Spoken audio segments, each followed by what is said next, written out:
집사님이 집에 일이 있으셔서 건강 때문에 못 오셨고요.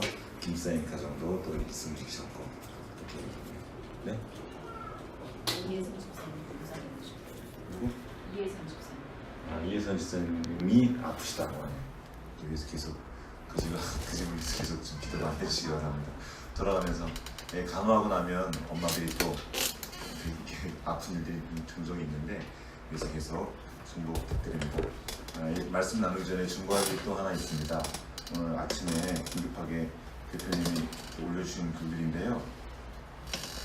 보신 분도 있겠지만 못 보신 분도 있을 것 같아서 짧게 나누면 필리핀의 배경모 선교사님입니다. 배경모 선교사님이 이쪽 더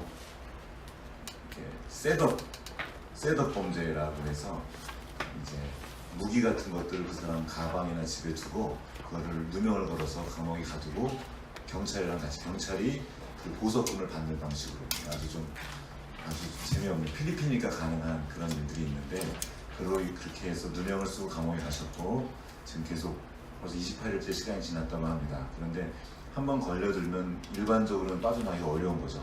작정을 하고 그렇게 한 거기 때문에. 근데 그 사모님이 배영순 사모님이 이 배순영 사모님이 이걸 청와대에 청원을 올렸고 이게 일정한 기간에 20만 명이 넘어서면 청와대에서 움직일 수밖에 없다고 하더라고요. 그래서 그 청원을 좀 같이 해달라고 그래서 페이스북이랑 네이버랑 트위터 세 군데로 한 사람이 3번 이상 청원을 할 수 있대요. 그래서 꼭 좀 청원을 해주시고 또 관련 있는 분들 주변에 있는 분들한테 알리셔서 청원에 동참할 수 있도록 좀 간곡하게 부탁하는 그런 글을 올리셨고 그와 함께 이렇게 좀 메시지를 보내셨는데요. 이 기도를 제가 이 메시지 읽어드리면 좋을 것 같아요. 읽고 같이 잠깐 우리 필리핀과 그 선교사님 위해서 같이 기도하는 시간 가지면 좋겠습니다.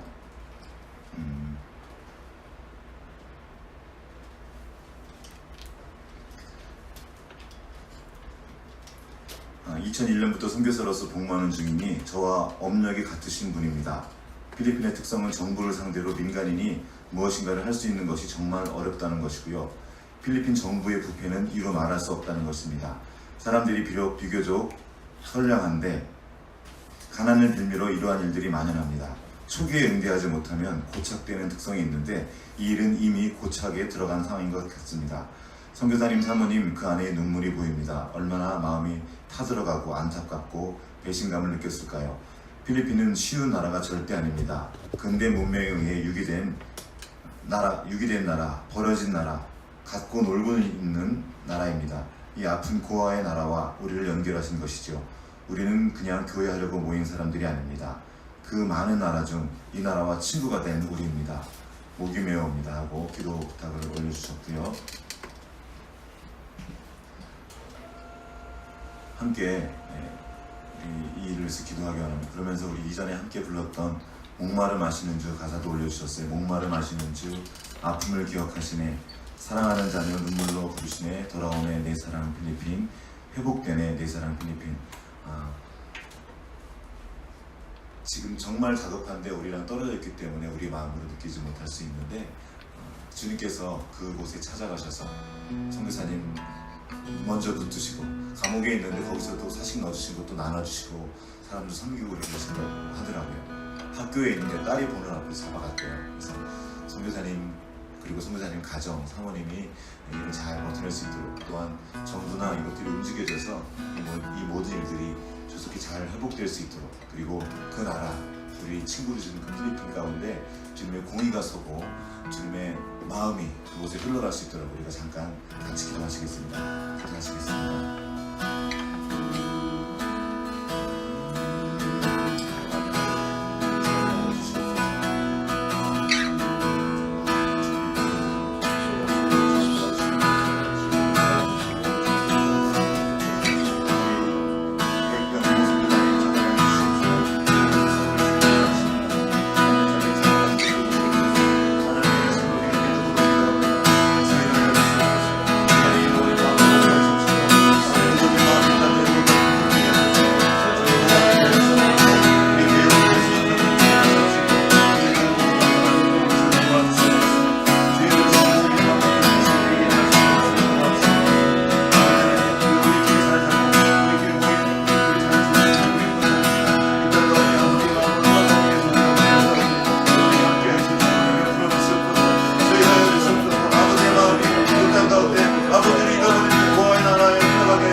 아버지의 마음을 흘러가게 하나님의 마음을 다시 한번 주여 주여 주여 주여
우리 아버지 하나님 당신을 신뢰함으로 당신의 종을 올려드리며 우리가 함께 기도했습니다. 배경모 선교사님, 주님께서 보내신 그 마음을 따라 그 뜻을 따라 아버지의 눈물을 품고 아버지의 마음을 품고 당신의 친구의 나라로 들어갔습니다. 그곳에서 사역하고 지금 주님의 일을 하는 중에 어려움을 당한 중에 있습니다. 아버지 하나님 찾아가 주시옵소서. 아버지를 잃어버린 나라, 그 고아의 나라, 하나님의 공의를 잃어버리고 자기 마음대로 권력을 살아가는 그 나라에 찾아가셔서 하나님의 긍휼과 그 은혜를 보여주시옵소서. 아버지의 마음을 보여주시옵소서. 당신의 종 배경모 목사님을 선교사님을 붙드시옵시고 그가 이 시간들을 담대하게 주님을 의지함으로 잘 이겨낼 수 있도록 주여 도와주시옵소서. 어떤 상황에 와도 그곳에서 주님을 붙들게 하시옵시고 주님을 신뢰하는 그 마음을 잃어버리지 않도록 주님께서 친히 찾아가 붙잡아 주시옵소서. 사모님 배순영 사모님이 일들을 놓고 함께 기도하고 있습니다. 딸도 있습니다. 그 가정을 붙드시옵시고 이로 인하여 더욱더 주님을 붙잡게 하시옵시고 더욱더 주님의 그 은혜와 그 긍휼하심을 함께 경험할 수 있도록 도와주시옵소서. 온 나라의 한국교회가 이로 인해 한 번 더 깨어나게 하여 주시옵소서. 교회가 자기를 위해서 모여서 자기의 영달과 자기의 가족만 돌아보는 것이 아니라 하나님의 마음으로 하나님이 주신 하나님의 백성들을 돌아볼 줄 아는 교회의 진실을 회복하게 하여 주시옵시고 이로 인해 하나로 모여서 이 청원에도 동참하고 구체적으로 움직여서 하나님 일하심을 온 교회가 함께 보고 온 세상에 함께 보는 기회로 삼아 주시옵소서. 아버지 하나님 이 시간에도 함께 그곳을 찾아가시옵시고 이것과 관련된 그 모든 사람들을 움직여서 이 모든 일들을 통하여서 하나님 일하시는 우리가 함께 보게 하시옵시고 하나님의 영광이 드러나는 시간 될 수 있도록 도와주시옵소서. 필리핀 그 나라를 찾아가시옵시고 하나님의 공의와 정의가 회복되게 하시옵시고 아버지의 사랑과 그 따뜻한 마음이 그 눈물이 그 나라 구석구석 흘러갈 수 있도록 주여 도와주시옵소서. 이 모든 것 주님 의지하옵고 우리를 권하신 예수 그리스도의 이름으로 기도합니다. 네.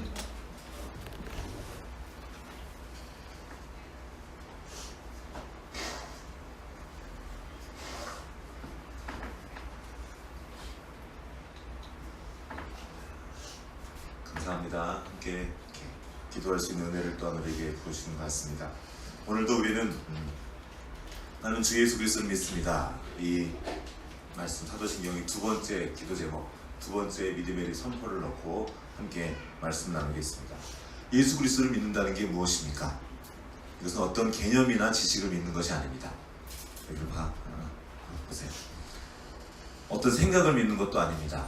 그 믿음으로 인해서 우리의 삶이 바뀌어지는 것입니다. 하나님이 주신 그 말씀을 믿는 건데 이 말씀의 핵심이 그거예요. 지금까지 나왔던 내 형제를 사랑하라. 성경이 말하는 형제가 이제 무엇이니 묻는 거죠. 지금까지 우리는 자기 가족 안에 머물러 있었습니다. 나, 기껏해야 우리 가족. 이게 가족 이기주의가 돼서 온 나라를 쓰고 있습니다. 그래서 내 자식만 잘 되면 되는 거예요. 교회 나오는 이유가 내 자식이에요. 교회의 진실을 잃어버린 거죠. 성경을 통해서 우리가 배운 바는 우리가 하나님 안에서 한 가족이라는 겁니다. 예수 그리스도를 통해서 아버지의 자녀가 된 우리는, 하나님 나라의 백성이 된 우리는 이제 그리스도 안에서 형제라는 겁니다. 내 이웃들 형제예요. 당연히 지금 오늘 우리가 기도했던 필리핀에 있는 친구들 우리의 형제라는 겁니다. 우리의 형제이기 때문에 들어가는 거예요. 찾아가는 거예요.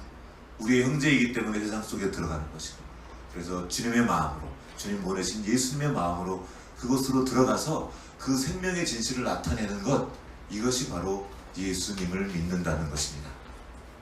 생각으로만이 아니라 구체적인 삶의 내용이 포함된 거죠.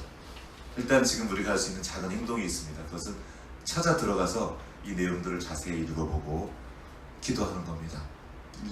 내용이 굉장히 길어요. 그 내용들을 한번 꼭 찾아 들어가셔서 읽어보시고 조목조목 중보해 주시기 바랍니다. 우리는 하나님이 일하심을 믿는 거예요. 하나님이 일하시고 그 초월의 세계를 믿음으로 기도합니다.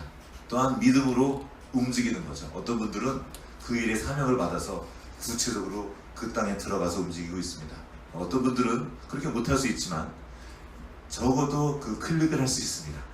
작은 일이지만 이것을 통해서 우리가 작은 움직임을 보일 수 있다는 것이 우리에게 또한 주어진 기회인 것 같습니다. 그렇게 돌아서 클릭하시고 기도로 함께 서주시기 바랍니다. 시간이 지나면 좀 늦어져요. 며칠 안에 이거를 빨리 해야 돼서 꼭 오늘 돌아가셔서 오늘 그 일들 함께 해주시기 바랍니다. 자, 오늘도 또한 그 예수 그리스도를 알기 위해서 오늘 우리 박성님 선생님도 기도하셨는데 우리의 아는 바와 믿는 바가 하나 되는 것, 이를 위해서 또한 우리가 알아가는 시간이 필요합니다. 그래서 오늘 말씀을 듣고 그 말씀 속으로 함께 들어가며 우리 주님을 알아가는 시간 되었으면 좋겠습니다. 자, 오늘 누가복음 22장 7절 말씀 한번 같이 읽어보겠습니다.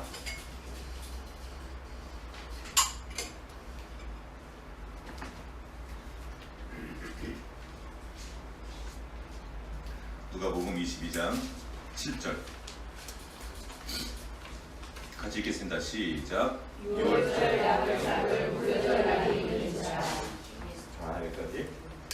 유월절 양을 잡을 무교절, 이게 무슨 말이죠? 이거를 모르면 이거 암호에 해당됩니다. 유월절 양을 잡는데 무교절이래요. 이게 무슨 말일까? 우리는 그냥 이렇게 빨리 통독을 해야 되기 때문에 한 번씩 되기 때문에 지나가기 쉬워요. 근데 이 신약만 읽어서는, 누가복음만 읽어서는 이 말이 도대체 무슨 말인지 알 수가 없습니다. 혹시 미나는 이게 무슨 말인지 알 수도 있어. 우리가 더 한게 있기 때문에. 유월절 양을 잡을 무교절 날. 적어도 유월절은 좀 알겠지? 그치? 유월절이 뭐죠? 먼저 유월절을 좀 봅시다. 유월절이 뭐죠? 우리가 아는 거. 유월절은 출급할 때, 마지막 날, 마지막 제약날, 장자가 죽는 거죠. 피를 바르지 않으면, 피를 바르고 그 안에 들어가서 이걸 하지 않으면 장자가 죽는. 그래서 내 아들, 내 낳은 첫 번째, 아니면 우리 집에 짐승의 첫 번째 짐승이 죽지 않게 하기 위해서 양을 잡죠. 양을 잡아서 이제 이거는 피를 바릅니다. 이 양을 유월절날 그 양을 잡은 유월절. 그래서 그 양을 바르는 것이 바로 유월절 양입니다. 피를 바르는 것이. 그럼 무교절은 뭔가? 무교절은 유월절로부터 시작된 그 다음 날부터 빵을 넣지 않는, 누룩을 넣지 않은 죄송합니다. 빵을 넣지 않은 빵이에요. 누룩을 넣지 않은 그 빵을 만들어 먹는 일주일 동안의 기간을 무교절이라고 합니다. 그리고 이것이 연결되어 있어요. 그래서 유월절을 무교절이라고 부르게 돼요. 그러나 유월절 그날이 지나고 연결된 날이 무교절이고, 요 이야기가 레위기에 나와 있습니다. 한번 그 레위기를 찾아보겠습니다. 레위기 23장. 자, 우리는 성경을 보기 위해서, 성경을 알기 위해서, 특별히 우리가 대제사장 되신 예수님을 알기 위해서 성경을 이해해야 되는데, 성경을 알라고 보니까 너무 어려워요. 2000년 전, 1000년 전, 아주 옛날 얘기란 말이에요. 자, 오늘 지금 있었던 사건들도, 한국에서 있었던 사건들도 거기 들어가 보지 않으면 잘 몰라요. 정확하게 알 길이 없습니다. 기사만 보면 잘 알 수 없어요. 어떤 일이 있었는지, 그 뒤에 배경은 뭔지. 그런데 이건 심지어 약 2000년 전의 일이에요. 알 길이 없죠. 그래서 그곳으로 들어가서 거기 어떤 일이 있나 살펴볼 필요가 있습니다. 이 시간을 알아야 되고요. 그 공간을 알아야 되고 거기에 어떤 사람이 있는지 또한 봐야 됩니다. 성경은 그렇게 되어 있습니다. 2000년의 시간과 1500여 곳의 공간, 그리고 약 5000명의 사람이 나옵니다. 성경에 등장하는 인물이에요. 태초부터 종말까지 굉장히 긴 시간들이 있습니다. 1500개의 공간도 중요합니다. 이것이 다 연결되어 있는 게 성경 이야기예요. 특별히 하나님은 이 레위기를 통해서 보여준 겁니다. 그 시간, 그들이 보냈던 그 시간, 그리고 그들이 거할 그 장소, 이게 다 중요한 거죠. 더 중요한 것은 그곳에 하나님이 세운 사람들이 있다는 것입니다. 이것들을 이해하면서 좀 그 깊은 성경의 시간과 공간 속으로 한번 잠시 들어가 보기 원합니다. 자, 레위기 23장에는 성경의 절기에 대해서 나와 있습니다. 이스라엘의 절기, 세 가지 절기가 나와 있는데요. 하나는 지금 맨 24장 4절부터 나와 있는 유월절과 무교절, 한번 해볼게요. 유월절과 무교절. 유월절과 무교절. 유월절과 무교절은 뭐냐면 첫째 달 엿 나흘날 14일인 거죠. 저녁은 여호와의 유월절이요. 첫째 달은 우리나라의 1월과 다릅니다. 유대는 유대력이 있어서 좀 다른, 날짜가 좀 달이 좀 달라요. 어쨌든 유대력으로 따졌을 때 첫 번째 달 열 14일날 저녁이 유월절이고, 이날 15세 15일이 여호와의 무교절입니다. 그리고 7일 동안 무교병, 맛이 없어요. 어떻게 보면. 그런데 이걸 빵의 개념으로 보면 맛이 없는데 우리나라 개념으로 보면 부침개입니다. 이렇게 빻아서 이렇게 기름, 여기 보면 기름 둘러서 그런 게 나와요. 부치는 거죠. 그러니까 부침개에 부쳐 먹는 겁니다. 좀 느낌이 오나요? 그렇게 생각하면 돼요. 그 나라의 그 히브리식 부침개, 이렇게 생각하면 됩니다. 전병인 거죠. 자, 그 무교병을 먹고 그날에 너희가 성회로 모여서 이렇게 함께 모여서 아무 일도 하지 말고 여호와께 제사를 드려라. 일곱째 날도 마지막 날에도 같이 모여서 예배드리고 제사드리고 아무 노동도 하지 말아라. 그러면서 쭉 그 설명이 나옵니다. 왜 하필 이때 유월절이냐? 놀랍게도 이때는 첫 열매를 거두는 기간입니다. 그래서 이스라엘의 이삭 첫 단을 바치는 기간이 동시에 유월절이기도 합니다. 그래서 유월절을 그렇게 드리고 난 뒤에 두 번째 곡식을 바치는 절기가 있어요. 그로부터 77일, 77절이라고 불리는 오순절입니다.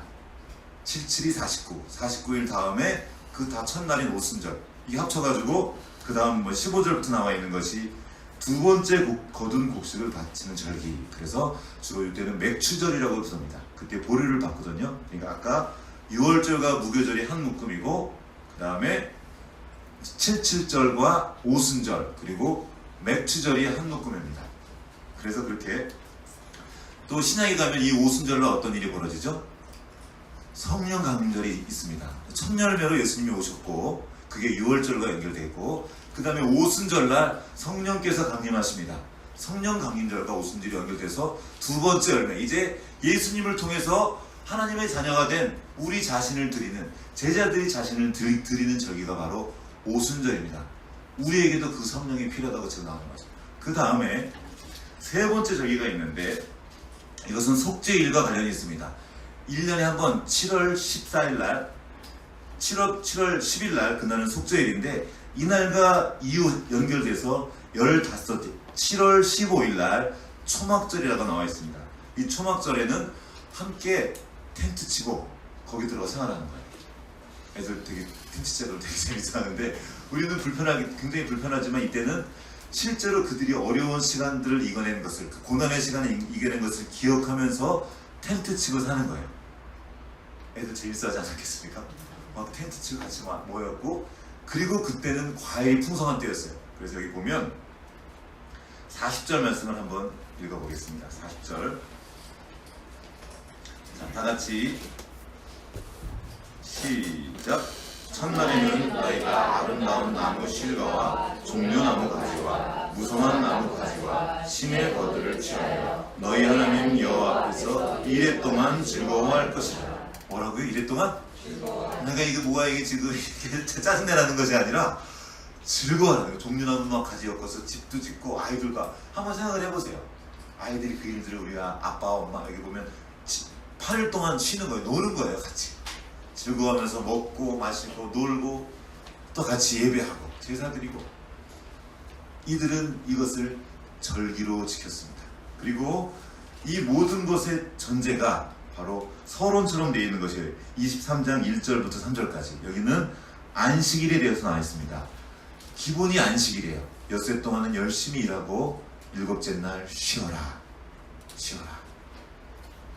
이 쉼이 하나님께서 우리에게 주신 선물이라는 거죠. 여러분 요즘에 쉬는 거 어떠세요? 쉬는 게 쉽습니까? 어렵습니까? 애들이 잘 쉴 수 있을까요? 잘 못 쉬죠? 교회 간다 그러면 어떻게 해요? 요즘에 일반적인 교회에서는 교회 간다 그러면 시간을 뺏긴다 그래요. 무슨 시간을 뺏긴다는 얘기일까요? 구체적으로는 공부할 시간, 즉 입시를 위한 시간을 뺏긴다고 생각하는 겁니다. 자, 그러면 이것을 애들이 오랫동안 경험하면 이제 중고등학교쯤 가면 애들도 그 생각을 하게 돼요. 교회 가는 걸 시간 뺏기는 일로 생각합니다. 진짜 그런가요? 저 같은 경우에 옛날에 그랬어요. 내가 놀아야 되는데 공부를 하면 뭐예요? 노는데 놀 시간을 뺏기는, 아닌가요? 공부할 시간을 뺏기는 게 아니라 내가 놀아야 될 시간을 뺏긴다고 생각을 전 했었는데, 아이들도 사실 그게 정상, 놀아야 되거든요. 내가 쉴 시간을 뺏기는 것 때문에 화내는 게 아니라 내가 입시라는 그 이거를 하기 위한 시간을 뺏긴다고 막 화를 내요. 엄마부터 아빠부터 다 애기까지 뭔가 이상해진 거예요. 그리고는 쉬라 그래도 못 쉬어요. 우리 아이들 그렇게 돼요. 해야 될 숙제가 막 산더미 위로 있고 뭐가 너무 많아요. 부모는 쉴 수 있나요? 우리도 쉬는 게 어렵죠. 저도 그래요. 지금 생활을 하다 보면 주일날 편히 쉬기가 어려워요. 함께 아이들과 시간 보내면서 말씀과 함께 보낼 그 시간이 없어요. 주님께서 말씀하십니다. 쉬어라. 내 안에서 쉬어라. 세상 속으로 들어가면 쉬는 것도 어렵습니다. 마음을 놓을 수가 없어요. 내가 쉬는 동안 뭐예요? 경쟁자의 직장에 넘어가죠. 내가 노는 동안 내 경쟁 일하는 사람들은 그 일을 열심히 하는 거예요. 그래서 계속 해야 되는 거예요. 근데 주님께서 말씀하십니다. 쉬어라. 쉬는데 용기가 필요해요. 그리고 그 쉼에 믿음이 필요합니다. 하나님이 내 인생을 책임질 걸 믿고 쉬는 거예요. 그만큼. 그러나 그 쉼에는 엿새 동안 열심히 일하는 그것이 전제되어 있습니다. 그냥 쉬기만 하는 것이 아니라 이 엿새를 그냥 막 하는 것이 아니라 하나님과 관계하면서 죽게 하듯 일하는 거예요. 최선을 다해 살고 이 하루는 떼어서 쉬어라. 이것이 안식일의 정신입니다. 이 쉼에 가장 큰 수혜자는 누굽니까? 노예들, 가난한 사람들, 자기 힘으로는 쉴 수 없는 사람들. 저쪽 위에서 한번 야 오늘 좀 일 좀 하자 하면은 밑에 사람들은 당연히 돼요. 어제 우연히 어떤 이야기를 보다가 정부 부처 얘기를 들었는데, 장관이 아침 일찍 출근하면 그 밑에 사람도 우리는 열심히 출근한다고 좋아한다고 하지만 그 장관과 관련 부처 모든 사람들은 이러는 거예요. 똑같이 오늘은 야근한다. 잠깐 야근하면 다 못 가요. 그리고 그 밑에 사람은 더 일이 많죠. 요 장관에게 바칠 이 서유 하나를 만들기 위해서 엄청 많은 시간을 보내야 되는 거예요. 윗사람이 쉬지 못하면 당연히 밑에 사람은 못 쉽니다. 점점점 그 일이 커져요. 눈덩이처럼 한마디 하면 이게 점점 굴러요.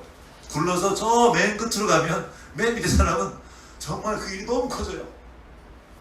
쉴 수가 없습니다. 우리나라만 그런 게 아니라 모든 사회가 그렇게 돼 있었어요.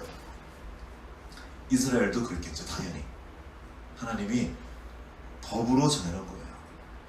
이건 법이야. 안 하면 죽는다는 아이들을 무서운 법으로 정해둔 거예요. 이 정도로 해두지 않으니까 실제로 이 안식일 때문에 죽는 사람이 있었습니다. 돈에 눈먼 사람들, 이 경제활동만 그것에 가득한 사람들은 그 쉬는 걸 쉴 수가 없어요. 왜냐하면 아까운 거예요. 내 돈을 잃어버릴까봐. 아니라는 겁니다. 너희가 그 일주일 동안 일하는 게 왜냐? 그 쉼을 반드시 확보하라는 겁니다. 이게 안식일의 정신이에요. 이 안식일의 정신이 이제 1년으로 펼쳐집니다. 1년에 3번은 그렇게 쉬어라. 일주일씩 딱딱 떼어놓은 거예요. 그리고 내 앞으로 와서 나와 함께 먹고 마시면서 쉬어라. 너만 할 뿐만 아니라 너에게 속한 모든 가족과 가정, 이것이 그 쉼에 포함되어 있습니다. 우리는 그걸 잃어버린 거예요. 이 시대는 쉴 줄 모르는 시대.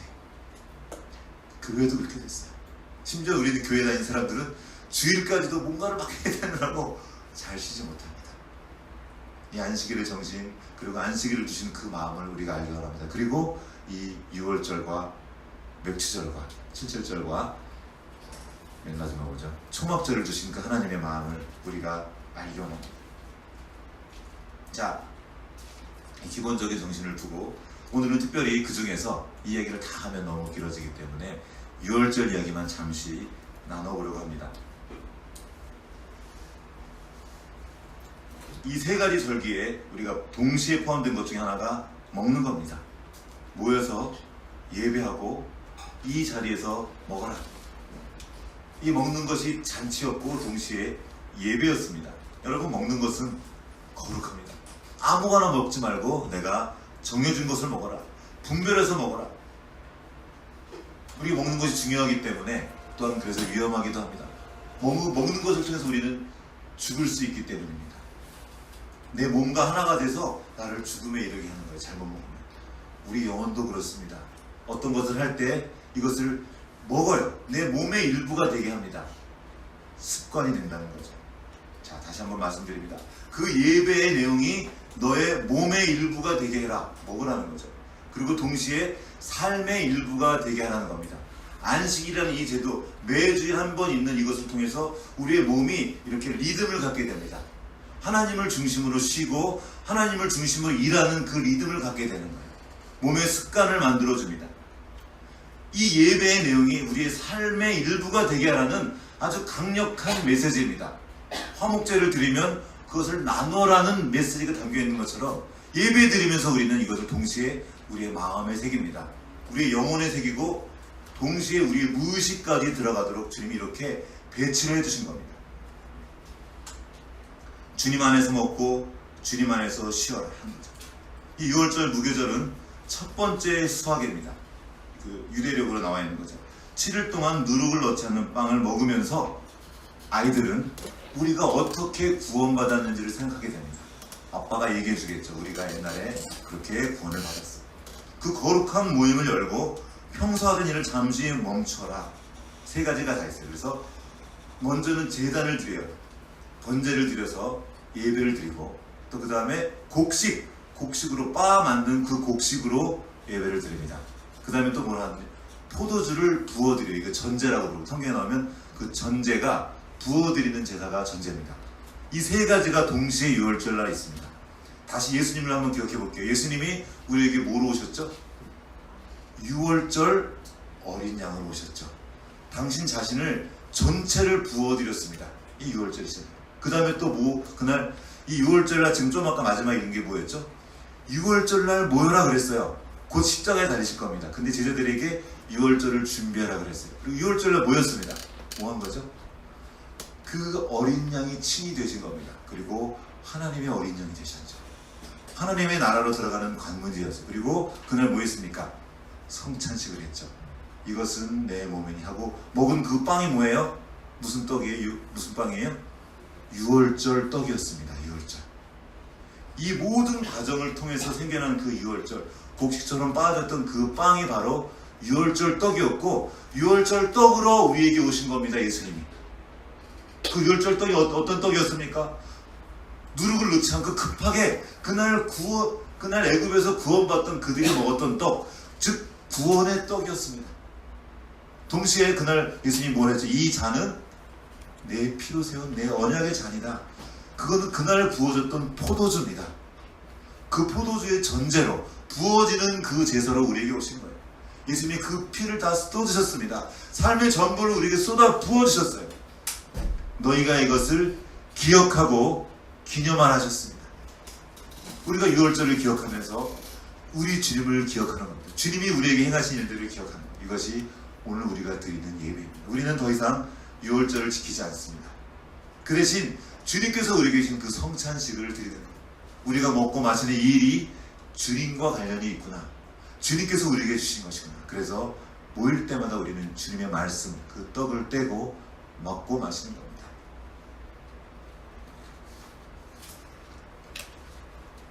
주님은 또한 이것을 우리에게 규례로 주셨습니다. 여기 볼게요. 14절, 23장 14절을 한번 읽어보겠습니다.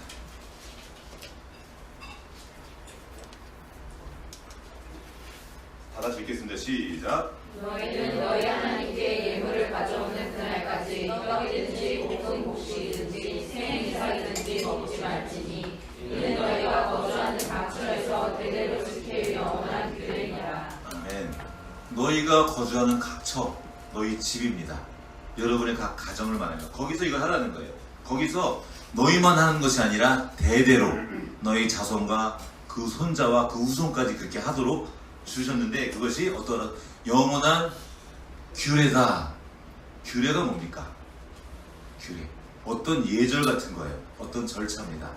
즉 날마다 해야 될 어떤 절차이고 습관 같은 거예요. 여기 보면 이것을 나중에는 습관이랑 동 같은 단어인데 다른 번역에 보면 습관이라고 나와 있어요. 늘상 하는 어떤 일들, 반복해서 하는 어떤 일들을 규례라고 합니다. 이 영원한 규례는 우리를 묶는 어떤 종교 행위가 아닙니다. 우리가 하나님 나라의 백성으로 살 수 있도록 열어주신 하나의 선물입니다. 우리의 전 인격과 모든 삶의 자리에 함께 하시고자 하는 하나님의 배려고 또한 하나님의 사랑입니다. 예수님도 이 유월절 규례를 지켰을까요? 안 지켰을까요? 지키셨습니다. 예수님 당신도 이 유월절 규례를 지키셨어요. 잘 지키셨습니다. 그리고 그 규례를 지키는 과정에 성찬식을 연결하신 겁니다. 이 성찬식은 구약과 별개의 말씀이 아닙니다. 이 모든 구약의 전통과 이 규례의 전통에 서서 성찬식이 있는 겁니다. 어서 뚝 떨어진 이야기가 아니에요. 하나님은 갑자기 어떤 얘기를 하시는 것이 아니고 이 규례를 따라 우리에게 말씀하십니다. 기록된 말씀을 따라 말씀하시는 거예요. 그래서 우리는 이 말씀을 담는 거죠. 이제 이 예수님은 이 유월절 만찬을 성찬식을 통해서 하나님 나라의 성찬식으로 바꾸었습니다. 그날이 마지막 유월절 식사였던 거예요. 그 마지막 만찬. 이제 유월절은 거기서 끝났어요. 그런데 끝난 것이 아니라 더 큰 나라, 그 전까지는 제사장 나라였다면 이제 더 큰 나라인 하나님의 나라로 수렴되는 것입니다. 열방, 모든 열방을 품는 그 나라입니다. 그게 바로 이제 성찬식이 되어서 우리에게 온 거예요. 그 성찬식의 의미가 뭡니까? 유월절의 의미를 다 담고 있습니다. 우리가 구원받은 것, 우리가 건진받은 것, 우리가 자유케 된 것 뿐만 아니라 속죄일까지 포함돼서 이제 우리의 죄를 속함받은 것, 새롭게 된 것, 이제 우리가 진리를 따라 살 수 있는 새로운 존재가 된 그 모든 이야기를 그 성찬식에 담아주셨습니다. 이게 우리의 얘기인 거예요. 예수님은 그냥 오신 것이 아니라 그 말씀을 따라 오셨습니다. 그리고 뿐만 아니라 그 전례, 이 규례를 따라 우리에게 오셨습니다. 성경 몇 군데 찾아볼게요. 누가복음 1장 한번 찾아보겠습니다.